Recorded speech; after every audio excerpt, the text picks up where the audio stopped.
oxygen. You need to breathe in order to stay alive. For your body to stay alive, you need oxygen. And everyone in this hall knows that if you are deprived of oxygen, you will only be able to survive for a very short amount of time and then you will die. Agreed? Now the heart also needs oxygen.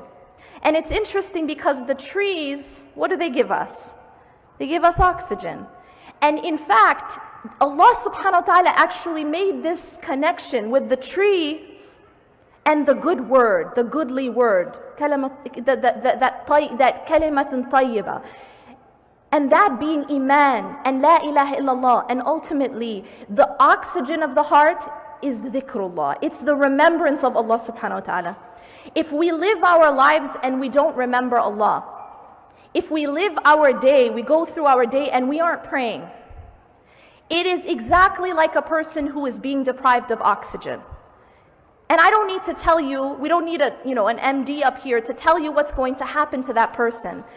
It's obvious. That person who is depriving themselves of oxygen is going to die. And this is the state of those people's hearts who are not praying, or who are abandoning salah, or who are, they're not praying on time, or they don't have a connection with the words of Allah, the book of Allah. Because what they've done is they've deprived their heart of the oxygen, which is the remembrance of Allah. The remembrance of Allah is the oxygen of the heart. And this is just a funny example. You never have a person say, I'm too busy to breathe, right? You don't have anyone say, I'm in a really important meeting, so I'm going to breathe tonight. Or I'm not having a good day, so I'll leave breathing till tomorrow. Because I'm really down, I'm not in a good mood. Nobody says I'm watching a TV show, so I'm not going to breathe. Or I'm at the mall. You understand the point here. We know that we have to breathe to stay alive. And it does not matter where we are, or in what state we are in, or in what condition we are in. Even when you're in US airports, you still breathe, right? Yeah? What happens when salah time comes and you're in an airport? Your salah is your oxygen. You cannot think of it as anything less.